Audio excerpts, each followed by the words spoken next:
these 3 major ways that they're gonna catch your monkey ass if your business isn't legit. All right, so you got DMB, you got IRS.gov, and you got the bank. These are 3 major databases that got information, right? Okay, so with DMB, who is DMB? Dun & Bradstreet. Dun & Bradstreet is who you register your business with as far as business credit. They report all your trade lines and different stuff like that. So you know the PPP loans, you're supposed to have this loan for the people to pay your employees. That's what the money was actually for. You pay your employees, then with the remainder of it, you know, that's for you to pocket, do whatever you do. But how people gonna get caught is you're gonna have to show proof that you were taking taxes out on these employees prior to the pandemic to applying for the loan. So you have no proof of that. So that's one way people gonna get caught. All they're gonna have to do is go to Dun & Bradstreet and check and see if your business is even registered with Dun & Bradstreet. A whole bunch of people got businesses and they're not registered with Dun & Bradstreet. They're not. So number 2, we got IRS.gov. Of course, with IRS, you got to register your business with the Secretary of State. So when you register your business and you get your business license, it's going to have your name on it. It's going to have a business name. It's going to have someone's name attached to it, whether it's on the license or it's on the paperwork. When they look you up, somebody's name is going to be attached to it, and the address, physical address, no matter whether it's online, virtual, whatever it may be. All right, so that's gonna fall down on 1 or 2 people, the people that signed you up, got your LLC for you that you was too lazy to go get, or it's gonna fall on you, which the person who actually has the business license. 1 of the 2 is falling on one of y'all, so somebody gonna tell on somebody. All right, so that's what we going with the IRS. All right, so that's how they can catch y'all with that. And we got number 3, which is the bank. All right, so the bank has to issue these funds, or unless these funds was issued to these people by some type of way of Bitcoin, which is untraceable. People dropping checks in people's accounts through Bitcoin.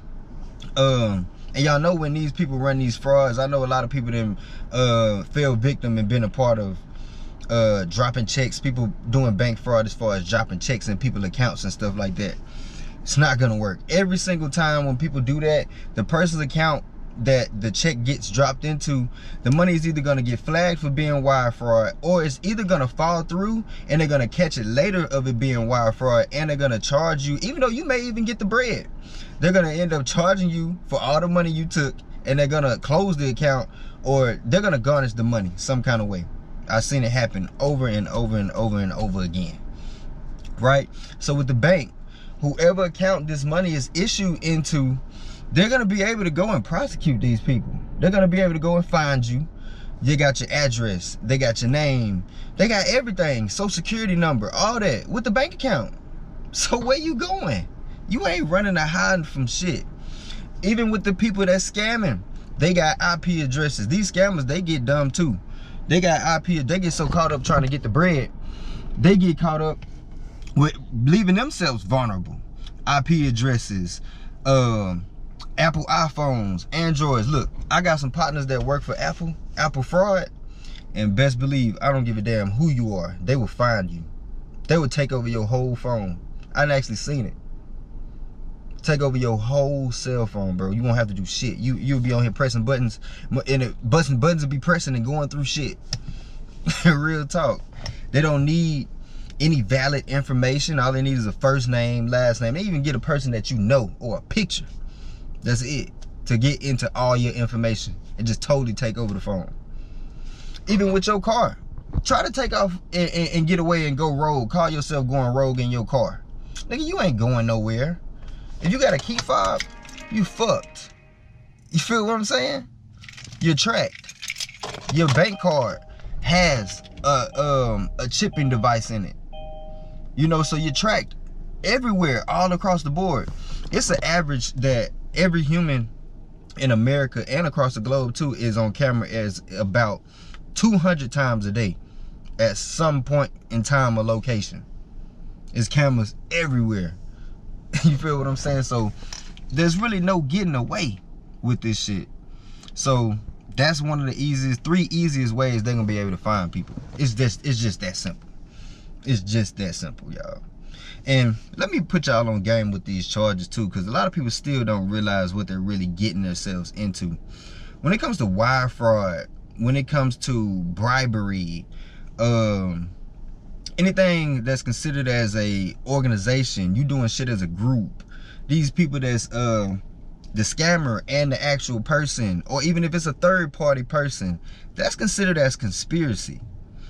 Racketeering. Conspiracy and racketeering is one of the two charges that you do not want.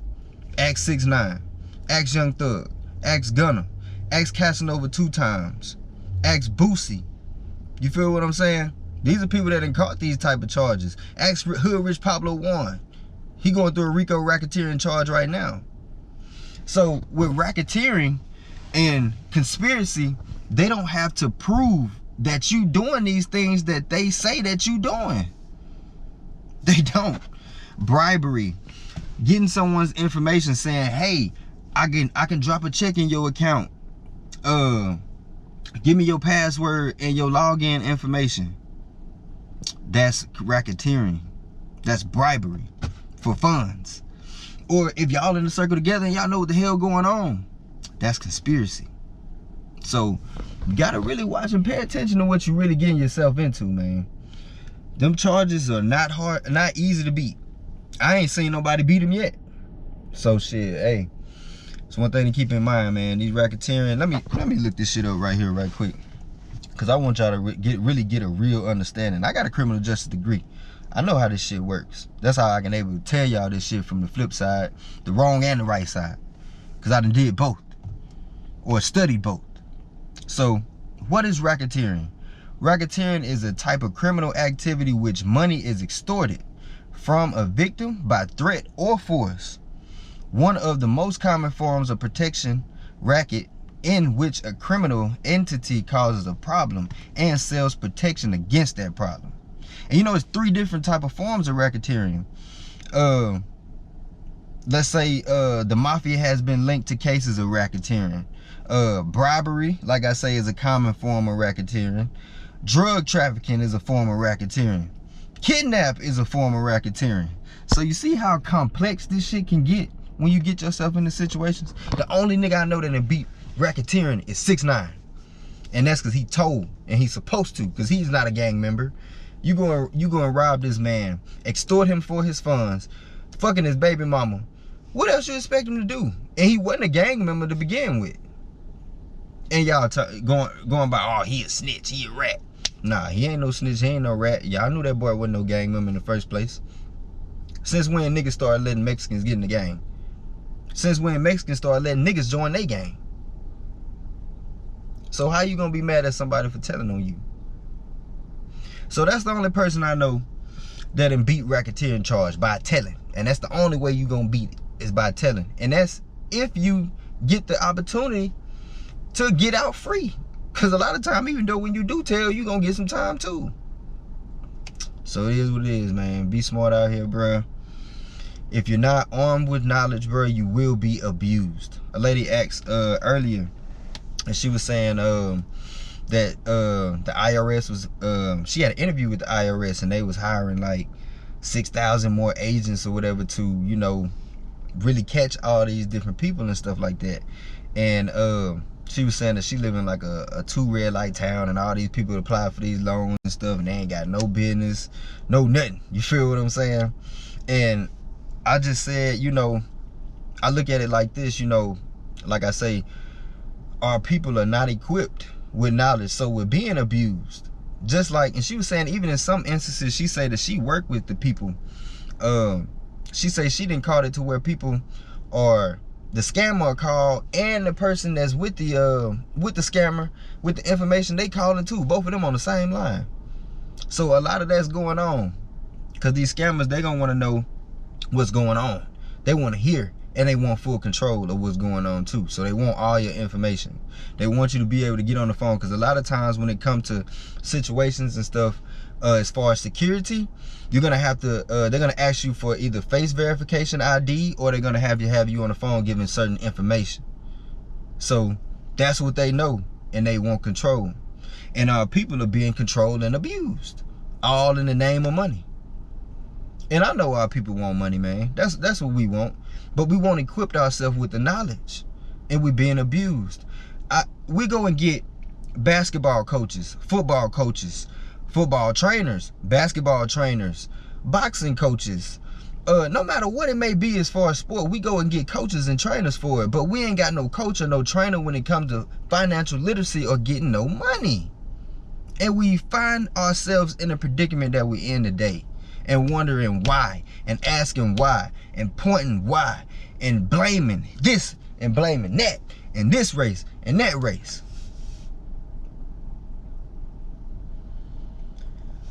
Look, man, this is what I say all the time.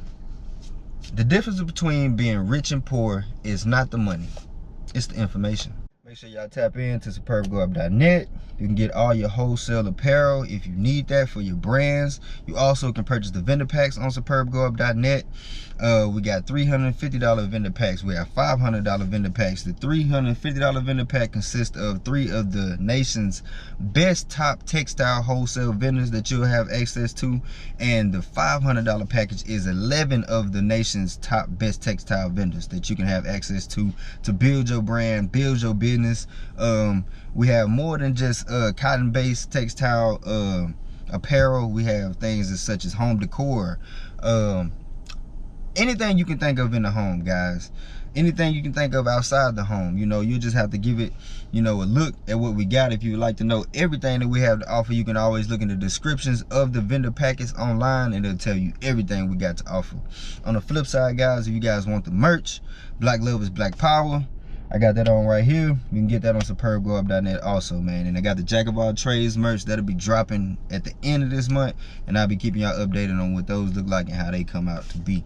So yeah, man, make sure y'all tap in with me. For all my new subscribers, make sure y'all like, share, and subscribe for me. Y'all know I got my last channel deleted, so we popping back with this new one. I'm coming with new game and new information, man. Let's get it.